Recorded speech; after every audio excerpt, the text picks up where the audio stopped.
Well, good evening, everyone, and welcome to the 3BeerPod. I am Chris, just Chris, tonight. There's no Tim. Tim's not here tonight. This is the first time ever we've done a solo show, and it feels a little odd. So, season 5, episode number 7, and I know we've got some new viewers here tonight. And well, unfortunately, you don't get to meet Tim, but you can go back and you can watch. We're on Facebook, of course, if that's where you're watching tonight, or on YouTube, or on the Twitter feed, or if you're just listening to the audio, we appreciate you tuning in. Season 5, episode number 7. First off, thanks to Gavin Anderson, who was our guest last week on the pod from Anderson Craft Ales up in London. A great guest. We had a good time. If you missed that, you can go back and track back on that one. So welcome to it. Brittle Star is going to be our guest here in a few minutes. We're going to jump in and talk with him and get to know him. If you haven't been on his social media feed, you're missing out. We're going to find out the whole story behind Brittle Star. But yeah, Tim is under the weather tonight. So unfortunately, he is not here. We can check in with Tim. I did run into him this afternoon. There's Tim. He's not feeling so well. It's not the COVID that's keeping him out tonight. It's not COVID. It is syphilis. So unfortunately, Tim is unable to make it tonight. So you might see Tim jump in the comments, but he can't jump on the pod tonight. So he is joining us possibly with a beer. I don't know if he's doing that or not, but we'll keep an eye out for him if he jumps in. Sponsors, we want to say thank you to our sponsors that make this possible every week, which is weird now because I'm doing this. It is, me as one of the sponsors. You can give me a call if you're looking to buy or sell a home. It's still hot right now. We can help you out. There's my number. Call or text. Don't call now.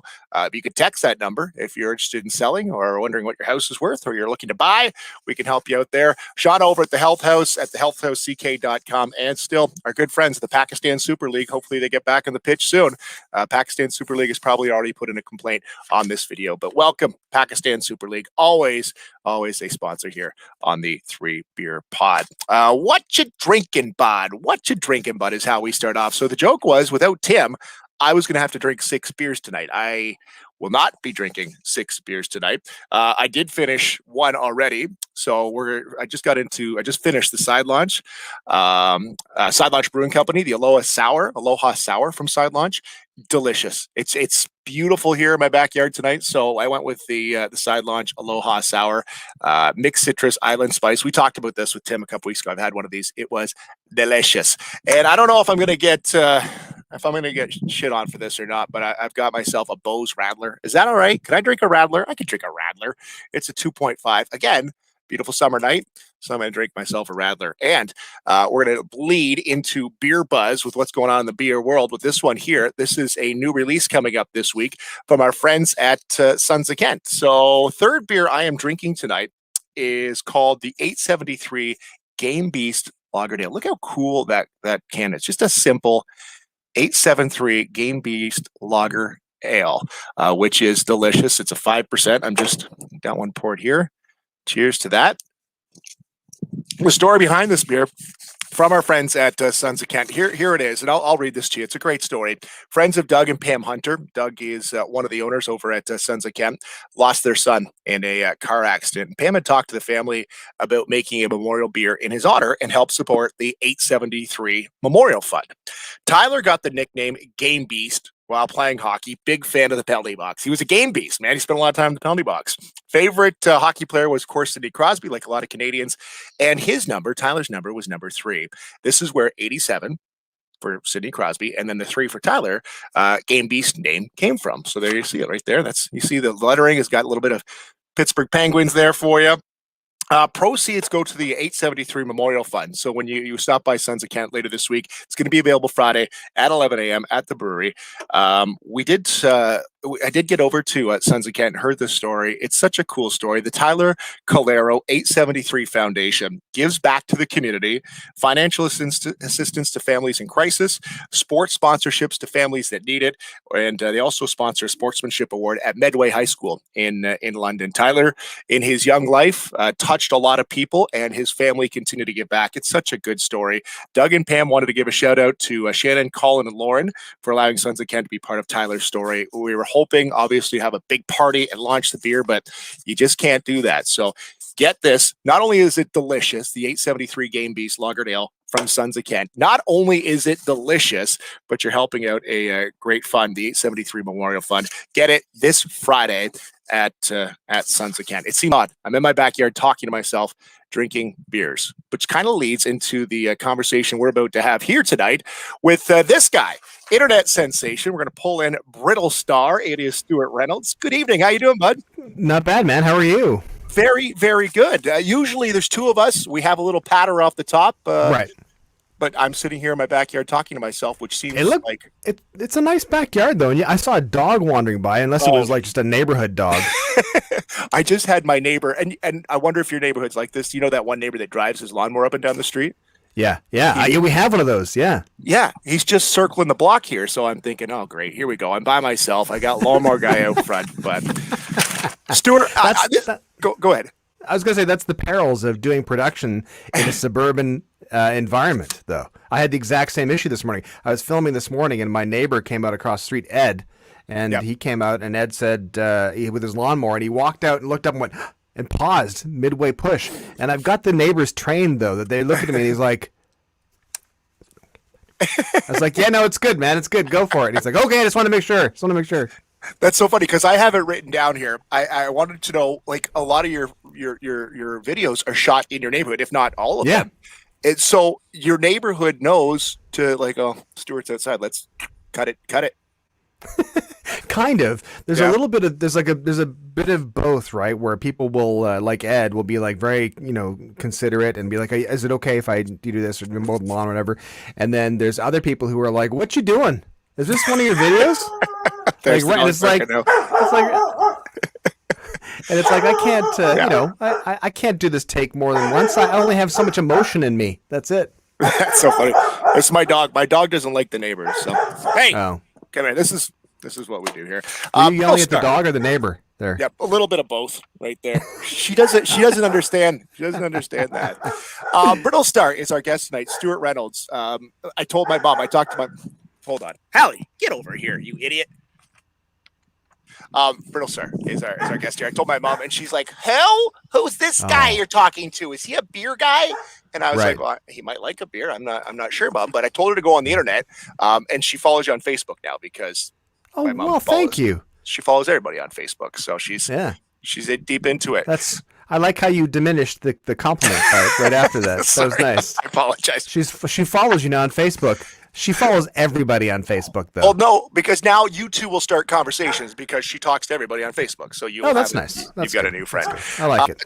250,000 Facebook followers, 88,000 Twitter followers, 18,500 on Instagram, and you've got over 18,000 on YouTube. Do you have your notifications turned off on your phone? Yeah, I do actually. I don't have them on. It's funny. That's from back in the Vine days. I started on Vine, the 6-second video app, and I had like 1.2 million followers, and then I was like, yeah, no, I can't get notifications anymore. Plus, I just don't care. I'm just above everybody. That's just it. I just don't. It doesn't matter to me anymore. Well, because I tweeted out this week, I said, hey, we got Brittle Star on the show this week, and I tagged you in it, half expecting, you got 88,000 followers. You're not going to see it. You retweeted it. And my phone buzzed for like an hour and a half of just what happened. I'm checking, and I'm like, oh, I got a little piece of what it's like to be famous. Well, it's good. It's funny because my mom is on Twitter as well, and she loves it when I tag her in tweets and put her videos out and stuff because she's like, oh, it's exciting. My phone just kept going off all night. It kept going off all night. It's like, well, that's cool. That is so funny. So let's get a little background. First of all, at Brittle Star, and that's pretty much where you can find you all over social media. What does that mean? What is at Brittle Star? What's that? At Brittle Star, the name Brittle Star is a band name initially. So in 2004, like I'm down in my little studio right now. In 2004, I wanted to make an album, and I thought if I'm gonna make an album, I gotta just make it now. And so I ended up working with a guy named Stephen Duffy, who's one of the founders of Duran Duran, and produced Robbie Williams and songwriter with Bare Naked Ladies and all that kind of stuff. And phenomenally talented guy, one of my musical heroes. And he was kind enough to like remotely create this band with me. And I was like, well, I can't release it under the name Stewart Reynolds because who cares? Who cares about Stewart Reynolds? Can you imagine Stewart Reynolds on a T-shirt? Because I can't. And I was like, okay, I got to pick something else. And then my oldest son Owen had a marine life book when he was about 3 or 4, and we used to read it before he'd go to sleep. And in that book, there were these starfish that were long and spindly and gross, and they could see through their tentacles, and they defecated out of their mouths. And I was like, yes. Brittle stars. And I put them together like that, and then I ended up having all like the domain names and all the socials and all that kind of stuff. And I was like, well, I'll just stick with it. It's easier. You know? Yeah, it fits. It fits. So that was in 2004. You came up with the name for started with a band. When you got into Vine, give us the timeline. So you went to Vine.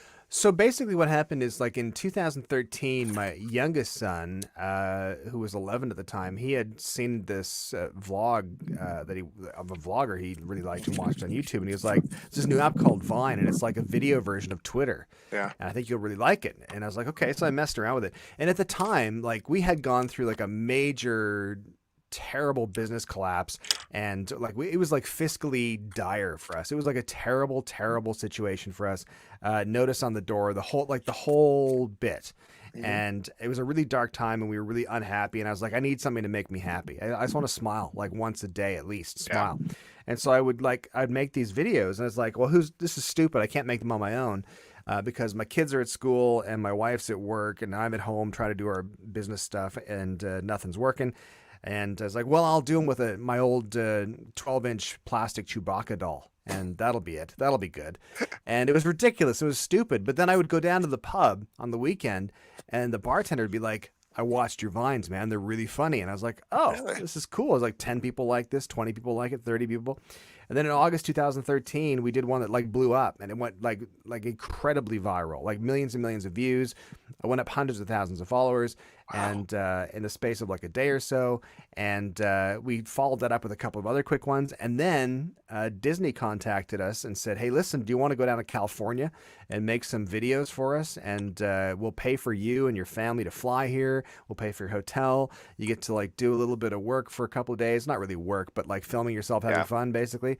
And then you get to like hang out in California for a bit. And there's like $1,000 a night room. And we were like, wow. Okay. And they went, oh, also we're going to pay you thousands of dollars. And like my wife and I were like, oh my God, like you can get paid to do this? Like, this is crazy. And that was kind of the start of it. That was like, we had a big meeting, not a big meeting. We had like drinks with the other creators who were at this event called Social Media All-Stars. Grumpy Cat was there too. And God rest his soul, her soul. And we were talking to other creators, not the cat, and they were like, I was like, what do you do? And they're like, well, we just do YouTube. And I was like, well, what do you mean? Like, what's your real job? And they're like, no, just YouTube. And I was like, oh my God. So my wife and I, Shannon and I, had this conversation. We're like, we should try to do this, because this is like, we have no money. So like, if people are paying us to do this, so why not? And so it's just kind of rolled along. It hasn't been smooth sailing, but it's kind of rolled along since 2013. I got so many questions from that. So where do I start? First of all, where's home? Where's home right now? Where are we talking from? Stratford, Ontario is where I am. No, I meant your address. Where do we find? Just kidding. That is. What's your postal code? No, Stratford. That's pretty neat. So was Stratford home at this time when you started the Vine? And yeah, it was. I mean, Stratford's a weird town. I was born here and raised in Stratford, and then moved away to Kingston for a bit. And then to the UK. Shannon and I lived in the UK for a bit, in Scotland. And then when we were coming back from the UK, we were like, well, I had an opportunity to stay working for Virgin Records, and she had an opportunity to be a teacher. We're like, we can't, I don't feel like it's a good spot for us to raise a kid here in Glasgow, which is a lovely town if you're in your mid-20s or drunk at any time. And, but it's like, I don't know if I can imagine myself doing it here really well. And so we were like, well, we can go to Ottawa, where she's from. I said, or we can go to Stratford. And I was really kind of like reticent. I was like, I don't know if I want to go back. Like, if you're from a small town, you're like, and I said to Shannon, I was like, the benefit of a small town is that everybody knows you.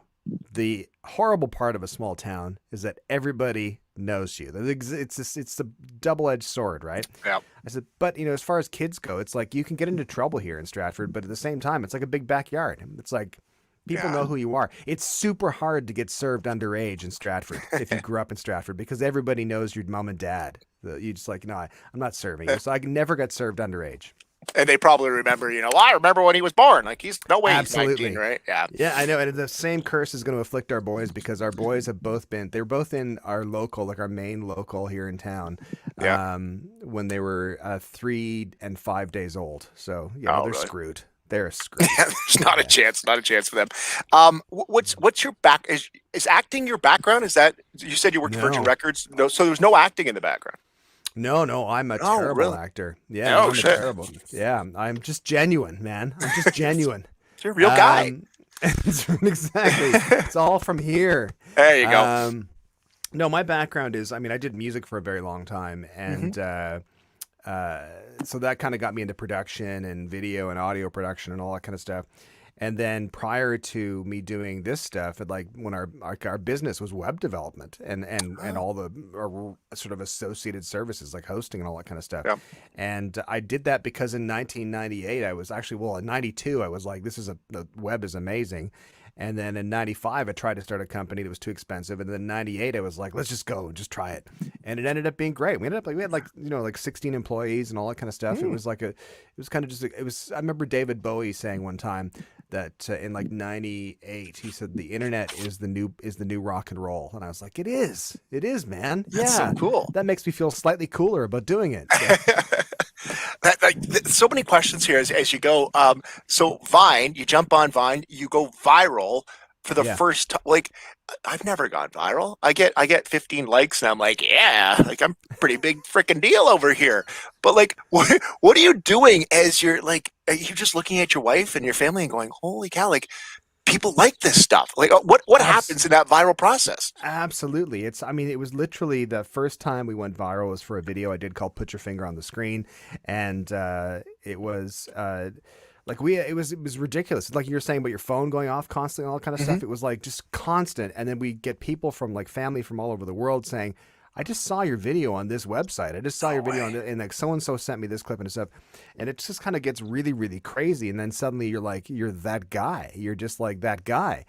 And a long time ago, prior to doing video stuff, I used to sort of I used to say to myself, don't rail against your own success. It's like you don't get to choose, you don't get to pick your hits, basically. Yeah. So it's like if you become the put your finger on the screen guy, that's who you are. Roll with it for a little bit. And it's like, okay, that's what I'm doing now, I guess. So there was like total panic stations for us. We were like, oh my God, people are watching this stuff. And it's like, well, we gotta and lucky enough, we're self-employed. So it was like, how can we capitalize on this? How can we keep this going? And it's just really weird, but it's also, there's lots of great stuff. I've done so many things that I couldn't have imagined doing. I've traveled way more than I ever thought I'd be able to travel and gone to really cool places. It's just really weird. Well, that's what I was going to say. I was going to say, like, do you feel the pressure after going viral once? Like I said, I had a tweet last night that had 18 likes in the first 20 minutes, and I'm like, how am I going to follow that up today? Like, how do I come back with that? Well, that's this weird thing about social media and numbers, though, right? Is that you've got 18 people liking a tweet, and if you put 18 people in a room, it's like that's a lot of people. That's a fair number of people.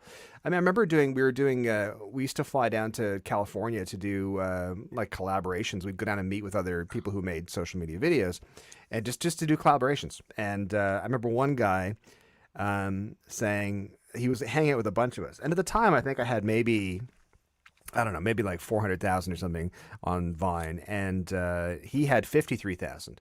And he was like, I feel like an idiot. Like I don't have, and everyone else around us had like millions of followers, like 5, 6, 11, all that kind of stuff. Oh. And he felt like an idiot. And one of the people who was there said to him, no, don't be stupid. Like you have 50,000 followers. That's like the Staples Center. Yeah. It's like, you filled the Staples Center, people who just want to watch your stuff. That's pretty amazing.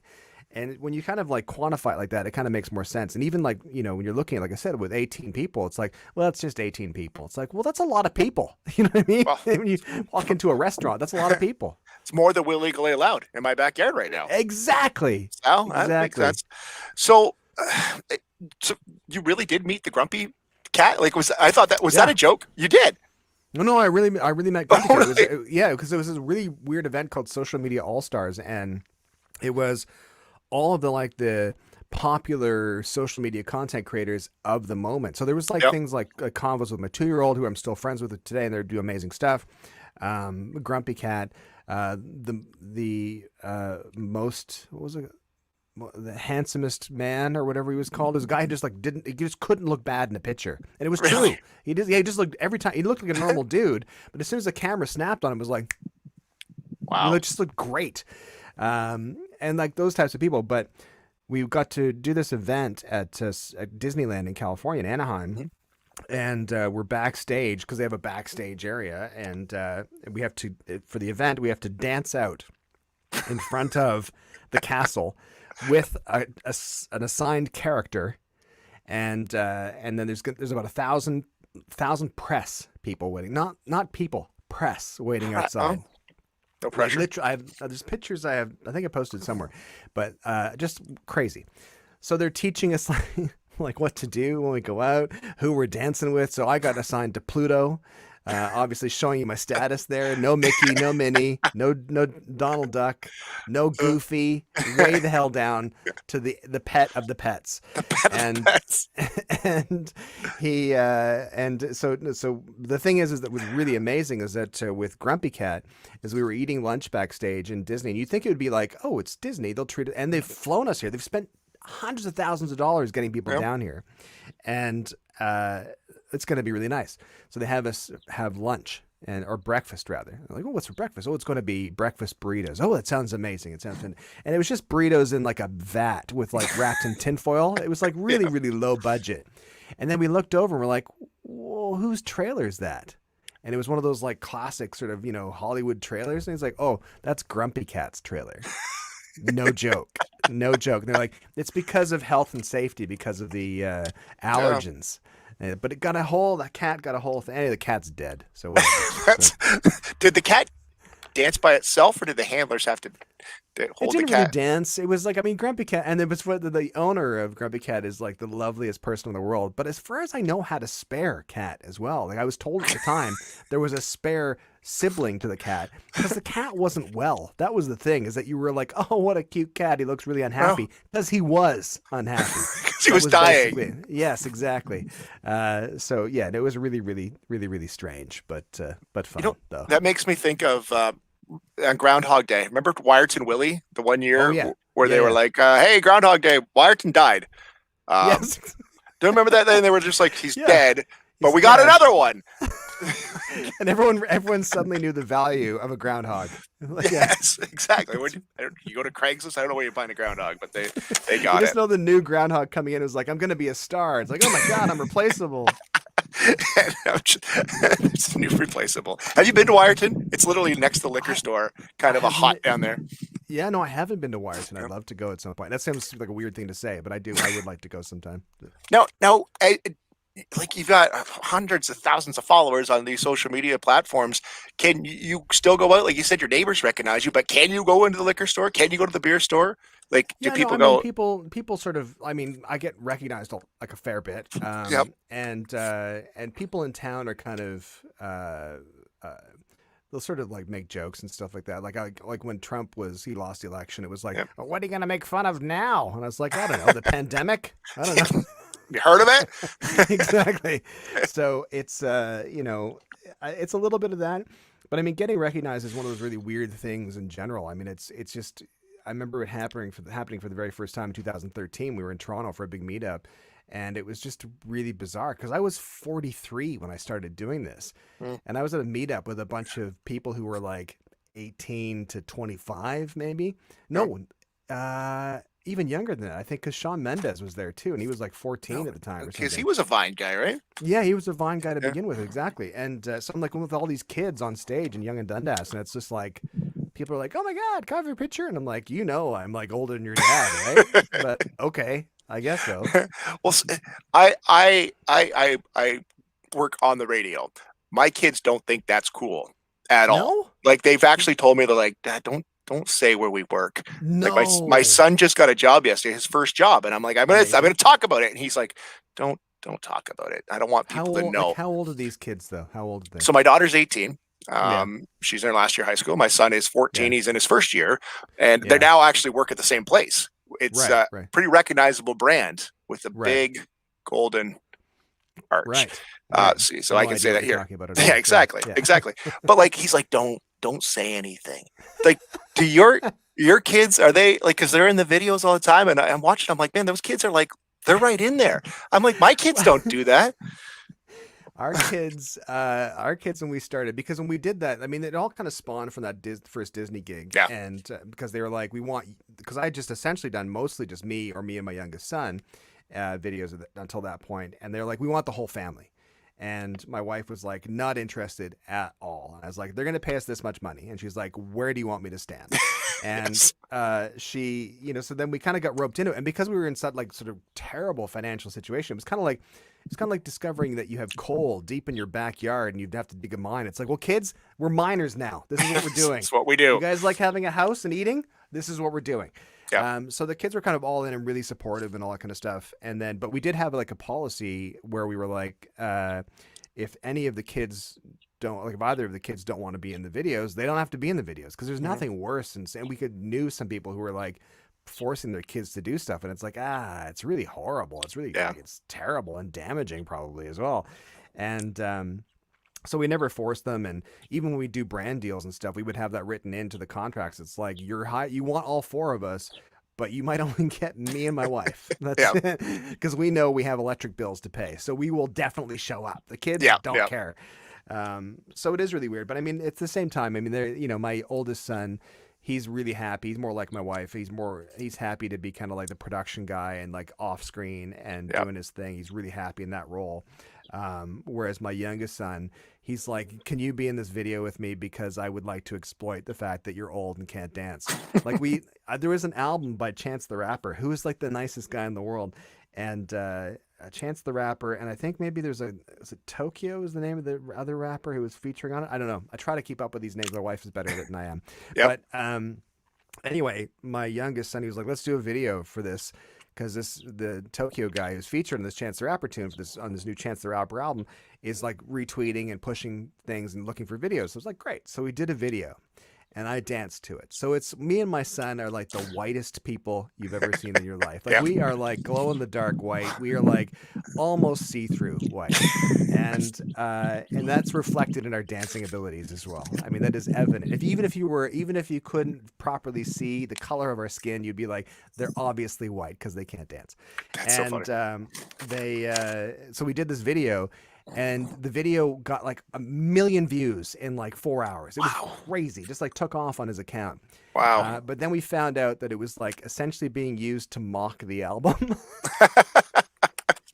Oops. So poor Chance the Rapper's album got slayed, and they were using us as like the poster. Look how crap this album is. It's so crap that a couple of white suburban losers are dancing to this rap album. That's how bad it is. Oops.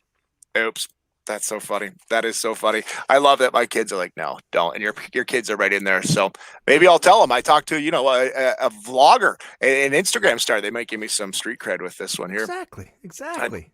We'll see. We're talking to Brittle Star tonight. Stewart Reynolds here on the podcast. We certainly appreciate you being on here. I've got so many questions here. I asked about the family. What gets the most reaction? You do a lot of political right now, obviously the pandemic. Is it the family stuff you do? You did a Zellers video here recently that went viral and it was trending all over the internet. What is it? How do you know what it is that's going to get a reaction? I mean, you don't know. You can't pick your hits, right? There's stuff that I've done that I thought is like the funniest thing in the world, and people are like, eh. And then there's other stuff I've been like, I don't know if this is worth doing, and then I do it, and it's like, oh my god, it's massive. It's sometimes you kind of have an idea what you're after. Like certainly in the past year and a bit with the pandemic, it's kind of been about shared experience. Like, because I think we've been so like shared experiences have been so absent, and people don't have like a lot of shared experiences. So when you have this major event where it's like, oh no, we're all going through this in different ways, obviously, and affecting each other differently, but we're all going through the same thing. It's all happening to us. Then it gives an easy point to talk about that you can kind of point a reference. And I think it was, when I'm doing videos that do well, it's the ones that are usually people watch them and go, oh, you've said what I was thinking, or you said what I was trying to say. And I mean, that's a lovely compliment. It's an amazing compliment. I think that's the purpose of any good content and good art. But I think that especially for social media content, the purpose is like, can people use it? Is there utility to it? Can they use it to feel better? Can they use it to tell others how they feel or show others how they feel? Then it's good stuff. And I mean, that's kind of the key. But I mean, you don't know. I mean, one of my people asked me what my favorite Vine I ever did was, and it's a Vine called Urologist, the movie. And I just thought, I had this concept in my head of like, are there people out there who like want to be urologists, like from their, like when they're kids, like they're like, yeah, that's what I want to do. And so I did this like, black and white Tennessee Williams Cat on a Tin Roof type sort of look. I'm in an undershirt with a glass of whiskey and by the window looking out all sullen. And I think that my lines are something like, that's the dream, son, looking at wieners all day. And then this little voice off screen goes, but Dad, I told you it's just a dream. Just like I like the idea of like a urologist, a wannabe urologist. He can't quite do it for whatever reason. Doesn't have the marks or something, and it's ruined his life goal. But I mean, I did that one, and nobody cared. Like nobody got it. Nobody understood it. Nobody wanted to enjoy it. Everyone felt uncomfortable about it, except for the Urologist Association of America, who played it at their conference. No way. Good. Yeah. I'm going to sit my kids down tonight and tell them I'm becoming a urologist now to see if that gets more cred than being Mr. Radio Guy. We'll see where that gets me. And in today's society, it's cancel culture. Now your videos are very family friendly. Anybody can watch them. They're cutting, but there's no language. There's nothing in there that's going to offend. But has there been? It's the internet. How have you offended people, or have you? Oh my God, that's a really good question. I've never been asked that question before, and it's a good question. Because yes, I mean, I think I try to be really, really aware of what might be offensive in the sense that I've done something that I'm unaware of, or I didn't intend, or it's been taken the wrong way or something. I'm usually quite, made videos making fun of anti-maskers and all that kind of stuff. It's like, I don't care. You guys can get angry if you want. If I offended you, good. I don't care. But I mean, I have done videos. I did a video one time before. It was a really, really simple setup where I made up a condition because our youngest was acting really weird and like just acting stupid, just acting silly. Being a kid, yeah. And being a kid, exactly. And I made up this thing that's called ODD, and it was based off of he was doing scripts like self-tapes for TV shows and stuff at the time. And one of the things was for the show The Odd Squad, which I don't know if you have kids, maybe you remember that or not. But anyway, it was written ODD, and in the lines I said, ODD, what's that? And my wife and him were like, it's odd. It's the word odd. Like, oh, right, sorry. So I made up this video about how it was like, millions of children suffer from ODD, and he did something ridiculous and walked off. We thought, oh, that's a cute little video because kids are weird, ha ha ha. And then people started flooding the comments. They're like, it's a real thing. And I had no idea. It's oppositional defiance something. Wow. Whatever. Yeah. It's a real thing. And it's like, it's an actual condition. I was like, oh God, that's awful. That wasn't the joke. Oh, geez. So, I mean, it's simple. It's really, I think that's one of the things that people will sometimes give me ideas, not often, but sometimes they'll be like, you should do a video about this. And immediately I can sort of go, no, I can't, because people are going to take it this way, or they're not going to understand this part of it. And it's going to come across like I mean this. And then someone's going to be offended that shouldn't be offended. And not even just offended. Like you're just, it makes it, if it seems like you're punching down, then it's like, who wants to do that? That's a good point. You just mentioned there, people throw ideas. Are your neighbors the kind of guys like, you should talk about this? Or do you get that when you walk down the streets driving, you should do this? Yeah, I do. I do actually. I totally do. It's I get it a little less from my neighbors, I think, because they went through a phase of doing that for a bit, and then I was like, yeah, totally, and then nothing would happen for a year, and they'd be like, okay, why waste my ideas on him? But I think I find it funny that I get a lot of emails from people saying you should talk about this, and what I find really, really bizarre and slightly distressing is that people will send me emails that are on very, very serious topics, and they've like CC'd like Justin Trudeau and somebody else, and Dr. Tam or something at the same time. It's like, no, I'm an idiot. Don't include me in this. You've got legitimate concerns. I should not be in this circle at all. And people will tag me on Twitter as well with like, here's a serious issue, Joe Biden, Justin Trudeau, Angela Merkel, brittle star. And it's like, what? Why? Why? I don't know what I'm doing. I'm just making stupid videos. So yeah, I find it really weird that way. In my local community, there's a talk of a dust bylaw or something right now. I'm adding you to that because we need to get this taken. We need this taken care of. Yeah, I'll get right on that. Get it done. What happened when Vine was dying or died? I remember it being announced. Were you already on these other platforms? Were you already thinking I got to get over here, or what? Yeah, when did that coming out? I mean, I had been on Facebook prior to Vine and as a Facebook page for Brittlestar and, Twitter and Instagram and all that kind of stuff. But Vine was like the big thing for me. So that was kind of the total focus. It had phenomenally changed our lives. And did really amazing things for us. And, I was invited to the White House by the Obamas. We worked with the Property Brothers for years. We did stuff with Gordon Ramsay, and it was like largely sort of stemming from Vine, which was amazing. And we'd kind of been tipped off. We were like, listen, it's in the next 6 months, this thing might just stop. And we're like, oh crap, what do we do? Like, what do you do when you've built up 1.2 million followers and you're like, this is our life now. You just go to the White House with the Property Brothers sometimes, I guess. I don't know. That's what happens. And they're like, oh yeah, we're taking that all away, entirely. And you now have 6,000 followers on Facebook. And it's like, oh, okay. And plus, Facebook won't even show your stuff to people, so don't worry about it. Yeah. So it was traumatic. Like, it was very traumatic because it had been like our lives for 4 years. And changed our lives dramatically. So it was like Vine was a massive part of our lives. And then losing that was kind of like, okay. But it was also, it was a little bit of like a forced opportunity type of thing. It was kind of like, well, this is it. This is what we're doing now. It's like we've got that fell in our laps and now it's gone, but that's okay. So let's just move on to something else. So we had a little bit of overlap, but it was still a rough ride. Talking to Brittlestar, at Brittlestar, find him all over social media. Stewart Reynolds is your real name. And I told you we talk about 10, 15 minutes. I'm taking up a lot of your time. No, man, too. I've got nowhere else to go, and I got to finish this beer, so it's all good. What are you drinking tonight? I'm drinking. This is lovely. This is like a nice little amber. Yeah. It's an amber ale. It's by a brewery here in town, Job Site. Oh. Job Site Brewing Co. And this is the Wrong Nail Amber Ale. Nice. Yeah. It's nice.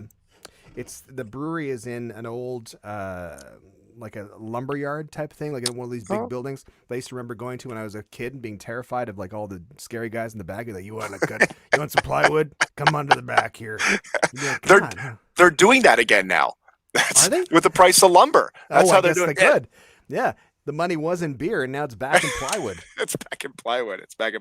Which platform do you get the best response from? Like, and I guess your numbers kind of dictate that, but is there one that you're like, I know Facebook's going to love this and Instagram's going to hate it, or is it kind of all across the board? Totally. I mean, there's content that it's kind of like it should go everywhere, and it'll probably do okay everywhere. But I mean, for me, I think just because I'm a big believer that you have to be a consumer in the market that you're selling to. Mm-hmm. So I'm on Twitter all the time. So it's like, that's where I know I can do something that will resonate in Twitter because I'm on there. I've just seen what's happening and I've seen all the stuff that's going on. So I know that if I post something on Twitter, it's relevant to Twitter, it'll do really well. Whereas there's stuff I'll do. And also what's interesting is I'll do stuff on Twitter that won't do well for like another 2-3 days, 2 weeks, a month later. On Facebook, it'll do okay. I know it sounds like I'm making fun of Facebook, and I kind of am, but at the same time, it's like Twitter is so zeitgeisty and like this is happening right now. Like whenever there's an earthquake in LA, I know about an earthquake 60 seconds after it happens in LA because everyone on Twitter is like, there's an earthquake in LA. Yep. Whereas that's not the kind of stuff that will resonate on Facebook because it's a different, like the algorithm's different and people are seeing content at different times and all that kind of stuff. That's interesting that you say that, and in my radio business, they're always on us. Post something on Facebook every single day, and blah blah blah. And I'm thinking, like, I don't make my money on Facebook. I'm on the radio. That's where money comes from. But and I've always, because we get comments. If we're gonna get canceled, it's a comment from Manitoba, and I'm like, they don't even listen to us. Why do we care so much? But I get you don't have a region really, so it's kind of you're getting all over the world. You're getting comments. Why? Yeah, for sure. I think there's like it's interesting with like the notion of cancel culture, right? There's like Yeah. the actual people who are actually canceled. It's usually consequence culture more than cancel culture. It's like it's like people who make a mistake. People will find out eventually. Normal, rational people will be like, "Oh, this person has made a mistake." If that person is making like 50 mistakes over the course of the past 25 years, then it's like this is not a mistake anymore, and there's consequences for that. So it's, I think it's weird with comments. Like people will come in and say things and stuff, but I don't know. I mean, there's my attitude toward comments is like nice comments are nice. The rest don't matter. Like and it's like I feel bad sometimes ignoring comments and people replies to, especially on Facebook. I feel bad not replying to it, but I just don't. It's a minefield because I'll go through and it'll be lovely, lovely, lovely, lovely, lovely, and devastating. And then lovely, lovely, lovely, devastating. And you're like, I don't need to do that to myself psychologically. I've made the content, watch it and enjoy it, or don't. It's kind of like I think of it as like the comparison is like if you're watching old episodes of The Office on Netflix, it's like, I don't care what some dude in Iowa thinks about this particular episode, the Beet Farm episode. I don't care what you think, man. I enjoy it. Go to hell. I don't need to see your comments about this. So you mentioned TV. You're leading me into these questions perfectly. TV's next for you. Is there a show coming? Is that what I understand? Yeah, I wrote a short story about 3 years ago called 1950 Now, and it was just picked up to be turned into a TV show, and that process is beginning now. And it's it's a weird process for me. I've been fortunate enough I had people helping along the way. There was the person who kind of took the story from me and got the interest was a guy named John Brownlow, who wrote the movie Sylvia with Gwyneth Paltrow ages ago, and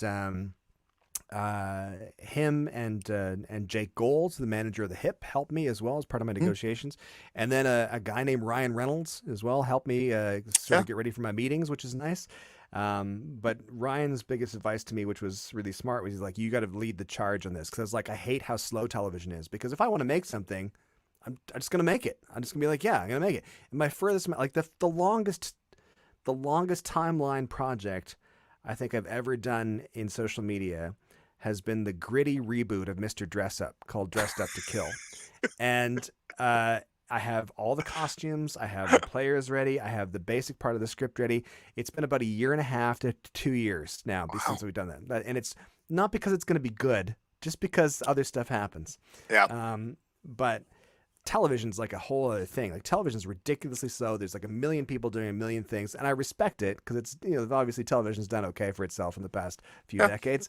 But at the same time, it's like it's driving me nuts. But Ryan had said to me, is like, you've got to lead the charge. You've got to be their phone on their side. You've got to be at the front going, let's go, rah, rah, rah. So I've been doing that to the point where the last meeting I had with the production company, they said, no, your passion is great. It's not annoying in that way. They were really saying your passion. No, your passion is annoying. So we'll see if hilarious. I ruin it. That's so funny. I have a couple quick shot questions here. When you have to fill out your taxes or one of those forms and ask occupation, what do you put there? What are you putting? Oh, digital media production, because there's nothing else that's remotely close at all. Yeah, I mean, it's just one of those weird things that just there's nothing there. And I'm not an influencer. I'm not good looking enough to be an influencer. Well, that's I'm not influencing anybody. I don't know about that. I was going to ask you too. Do you get the Rick Mercer comparisons? And is that a bad thing? Because I find that it's a commentary on what's happening right now. Rick may be a little more politically driven, I think, but you're right there with him, I feel. Well, I appreciate you saying that. I also take that as a compliment. I think Rick's a tremendously smart guy, and you're right. He's way more political angled than I am, and way smarter about politics than I am, because I don't care about politics. The big thing for me is when something stands out as like as an ethical or a moral or a basic common sense thing. It's like, well, I need to kind of make fun of the ridiculousness of this, as opposed to specific issues. It's like, I just not my forte. It's not really good for me to do. Plus, also, it's really hard to walk and talk at the same time. I did that when I started doing my when I did my first video, like just sort of my little essay style video. I was walking on my street, and at the end, I was like, I can't do this anymore. This is crazy. This is nuts. Like, I don't know how he does it. So I stay stationary or just in front of a green screen. It's way easier. I just shot a video for I do real estate as well, and we filmed a commercial, and my line was, real estate's hot right now, as I'm walking down the main street, and it came out, reality is hot, and right, And I 83 takes to do one line. Yeah, you're right. It's not easy. It's not easy. It's not. And I know. And I think working in this sort of studio, we have like our garage converted to like a little mini micro sound stage, and with lights and all that kind of stuff. And it's just I'm spoiled in there because it's like I can just do the delivery, and I can know where the mic's at, and I know how it's going to sound and all that kind of stuff. So it's just home. Sure. It's home. If I said right now, you get one of these people on the phone, who would call you back first, Property Brothers or Ryan Reynolds?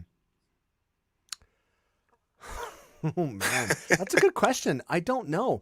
It depends on what do I text them a message? That's the key. You text them at the same time. Call me. Who calls you? And that's all I'm saying is call me. That's all you're saying. I probably Drew from the Property Brothers would probably call me first. Yeah, he would probably be concerned about like what's going on. Are you all right? You all right? That's really cool. Whereas Jonathan would be too busy with Zoe Deschanel, so it doesn't matter. He would be like, whatever, man. Yeah, I'm busy. Yeah. Zoe. I wanted to ask this is the last one. I'm serious, Stuart. You've been great here. With all these followers, obviously there's a chance to give back, and you say you're not an influencer, but you do influence. I know you did the Christmas wish tree, the campaign there. You also have the Peace Love Canada, where you can get some gear there as well. Is that important for you to take what you have as an influencer, which you are, to get to drive a charge like that behind something? Well, I mean, first of all, I should clarify for, that Peace Love Canada, the proceeds go to me, entirely me, which is, so that's fine. It's a great foundation. It is a really great foundation, and I'm a big believer in it. I've seen the results. But I mean, with Christmas Wish Tree and also using the platform I have for messaging for the pandemic, I think it's really important. I think if you have a platform, you should use it for good. You should kind of leave this place a bit better than it was when you came into it. And also, like, how ridiculous is it to have a job where, I can wake up and just think, well, I think I'll do this today. I think I'll make this today. Like, that's ridiculous. And it's like, if I can use that power to be like, okay, well, like for Christmas Wish Tree, it's like I can, the whole thing with Christmas Wish Tree was that it was a website that listed the Amazon wish lists for various shelters and second stage housing places all around the world. The majority being, of course, in the US and Canada.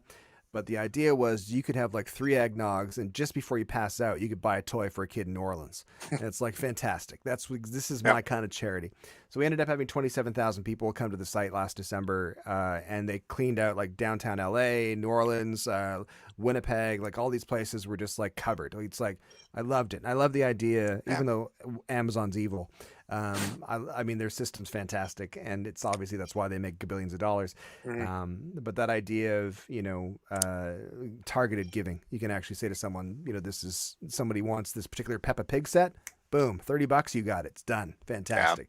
So it's important. I think it's really important. And I've fallen out with people in this past year because they've used their platform not to benefit people. So it's like, I'm out, I can't talk to you anymore. So yeah. I got it. I'm gonna say goodbye. We're gonna play a video about getting your vaccine, which I think is great, and you've hopefully drove some people to do that, and hopefully we can get out of this pandemic. But I appreciate it very, very much. I want to say a quick thank you to Brock Greenhalgh, who this is the Chatham All Stars hat that I'm wearing, and he's planning this little baseball game. Not a little baseball game; it's gonna be a big baseball game. We're hoping to do it in August. Hope to have some crowd. You're gonna come down. Is that what I understand? Absolutely, yeah. I think it's a fantastic story. The book's fantastic. That's for sure. It'll be a great day. We hope we'll hook up, and I'll get you some beers over at Sons again. It'll be great to meet face to face. So fantastic, man. Stuart, thank you so much. I kept you longer than I expected, but I really appreciate your time. Thanks for having me. Thank you, buddy. That's Brittlestar. That is pretty damn cool to have him on here tonight and blow up his social media. If you haven't already followed him, at Brittlestar is where you're going to do that. Oh, there's Timmy weighing in. I missed the other guy tonight. Yeah, me as well, Tim. Me as well. At Brittlestar. Here, let's play her right here. Have a listen. As vaccine rollouts start to pick up speed in most areas, you may feel pressured to get the vaccine.